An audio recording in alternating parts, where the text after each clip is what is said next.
I used to think proposals were personal, hands shaking, hearts sinking, no witnesses necessary. That was before I fell in love with a man who never saw me unless there was a lens between us. Bryce Holloway could make a weather report sound romantic. He spoke in slogans and smiled like it paid rent, and, in fairness, it did. 3 years with him turned my life into a highlight reel, sun-kissed breakfasts, travel vlogs, perfectly lit sunsets that ended 2 minutes later when he asked, "Do the laugh again?" I did it every time, because when you live beside a spotlight, darkness feels like failure. He told me our relationship was aspirational content. I told myself that meant love. The day everything pivoted, I was editing footage for a client. His office door was half closed. I heard him laugh, his camera on, laugh, brighter than daylight, and then, "Don't worry, bro. I'll propose live," sponsors covering production. Then a breakup reveal 2 days later. Views for days. He said it like a weather update. My name already an item in his budget. I didn't burst in. I pressed record on my phone and let the man I trusted arrange my heartbreak like a product launch.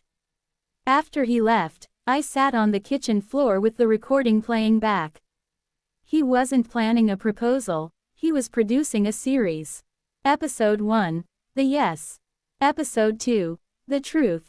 I called my cousin Maya, a data analyst who believes karma can be optimized. She answered, half asleep. When I told her, she whispered, "Okay. We fix this. Not fix, finalize. Let him keep his schedule. We'll just edit the ending." That's how Project Reset was born. Rule 1. No public meltdown. Rule 2. Everything under my company name. Rule 3. Record everything. By day, Bryce rehearsed charm. By night, I changed ownership on permits, contracts, and payments. Every invoice rerouted to Marlowe Events LLC. He never noticed. Men who think they own every frame never read the fine print. Revenge doesn't explode, it accumulates. Static turns the air dangerous to breathe. A week passed. He practiced kneeling poses and sentimental monologues. I mirrored his feeds, copied file paths, saved passwords labeled, lighting _drafts. Each new backup steadied my pulse. On the balcony the night before, rain brushed the city into streaks of gold dust. I whispered, "He wants views. I want closure. Tomorrow we both get what we came for." Morning smelled ordinary, mockingly harmless. He sang in the shower, optimism in every bar. We dressed in matching neutrals. "The biggest day of our lives," he said. "The biggest," I answered. The venue glittered, glass hall, river backdrop. Cameras perched like vultures. I greeted staff, checked cables, breathed evenly. He called it Forever Live. Arrogance looks beautiful in script fonts. 5:42 p.m. Guests filed in, fairy lights hummed. Someone told me I looked peaceful. I was, because calm is clothing for power. The music began, applause rolled like a tide. Bryce faced the crowd, dimple bright. "Friends, family, followers, tonight's about love's next chapter." He turned toward me. "Elena, from the moment we met." I didn't let him finish. I stepped forward. "Before you do that, I have a few words." Laughter, polite curiosity. "I want to thank everyone, especially our sponsors, who helped fund tonight's event, because every camera, every beam of light, every rose is billed to my company." The audience shifted uneasily. Bryce's smile faltered. "So before Bryce tells you how much he loves me, let's all watch how much he loves views." Screens behind us flickered, switching from his promo reel to hidden footage. Him bragging, she'll cry, gold content, then I dropped the breakup video. Gasps rippled. A glass shattered somewhere. He turned, pale. "Where did you?" "Home. Security cache," I said. Funny how privacy works when honesty doesn't. Then, into the nearest camera. "My name is Elena Marlowe, and this proposal isn't tragedy, it's a transfer of ownership." Shouts, chaos, feeds exploding. He tried to cut the livestream but control had shifted hours ago. I walked out quietly, through scattered applause, straight into night air sharp with freedom. Maya waited by her car, laptop glow in her hands.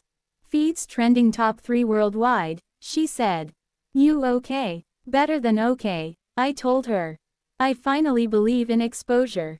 The ride home was silent except for the hum of victory and disbelief. City lights smeared past like slow lightning. At 2 a.m. my phone vibrated with a single text, "You destroyed everything. We need to talk." I didn't answer. By morning I was viral, headlines calling me the girl who said no first. Talk shows analyzed my expression frame by frame. Applause, criticism, all noise. I posted one short statement: betrayal becomes performance the moment someone monetizes your trust. I just reclaimed the stage. Then I went silent again. Bryce released an apology video days later. Ring light, trembling lips. I crossed lines under pressure of the algorithm. His audience wept, forgave, refreshed. A redemption arc staged by guilt management software. I ignored it. You can't argue with television. The invites poured in, interviews, sponsorships, talk circuits, but I chose one, from journalist Layla Chang, because her email contained no exclamation marks, only curiosity. Her documentary, The Ethics of Exposure, let me speak without interruption. Filming it felt like exhaling years of staged smiles. When it aired, critics called it graceful vengeance. I called it truth. Quiet returned, not empty but earned. I moved, worked smaller events, walked Riverside again. Sometimes strangers recognized me, sometimes only the pigeons did. Both interactions felt honest. Maya eventually pushed me to speak again, but this time to teach. So I created a bare-bones video essay titled The Cost of Being Seen. Just my voice and a plant in frame. No drama. It reached 500,000 views in silence. Apparently, sincerity still sells. That led to a nonprofit project training students in digital ethics. High school gyms, libraries, curious eyes. Would you do it again? A girl asked. Yes, I answered, but I'd call it protection, not revenge. Each presentation felt like unediting my past. One evening after a lecture, I met Bryce again. He looked smaller. His fame diet had starved him thin. He said he filmed for nonprofits now. I believed him. He said, "You sound free."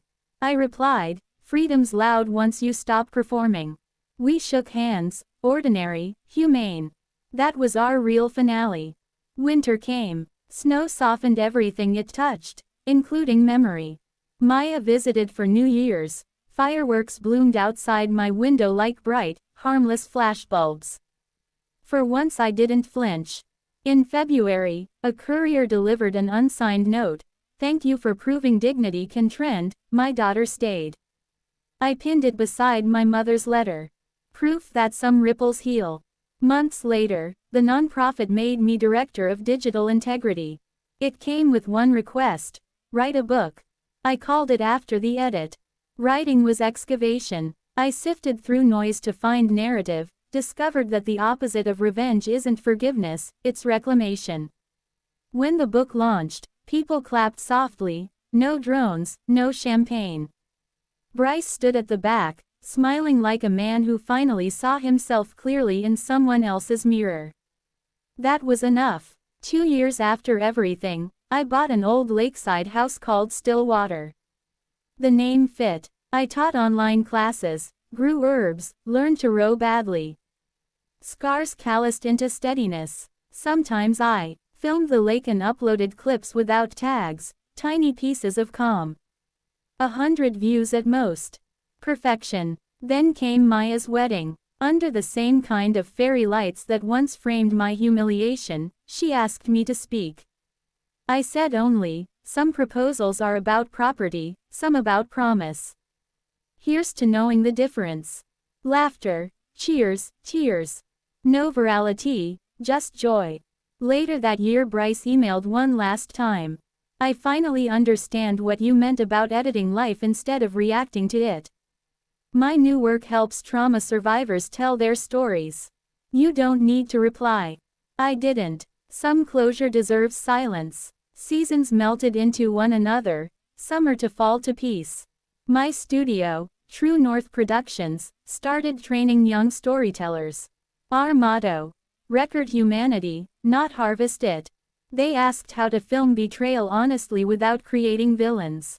I told them, with context, and with consent. One rainy afternoon I cleaned my old camera and aimed it at the lake. 30 seconds of plain ripples. No score, no climax. The truest footage I'd ever taken. A former intern from that cursed proposal night visited once, trembling as she confessed, "You made me realize I don't have to film everything." We sat on the porch and let tea and wind speak instead. Closure multiplies when shared. Spring returned. My students organized a small festival, True Stories Aloud. They begged me to introduce. I told the crowd, I once believed truth needed revenge to be heard. Now I know it just needs consistency. Applause sounded like rain. Gentle, enough. At home that night I wrote one last letter to my grandfather. "Grandpa, you said to hide truth inside story so people swallow it." Done. Turns out they even digested it. I closed the journal. Every story needs a door, not a wall. Now the final scene belongs to me. Camera on a tripod, facing a dock in evening light. No makeup, no sponsors.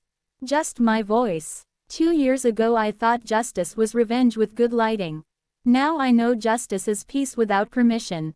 If you're here hoping to see someone fall, I'm sorry, there's only rising left. I smile small and turn the camera off mid-sentence. When people ask how I stayed strong, I tell them I didn't. Strength is just persistence after you forget why you should stop.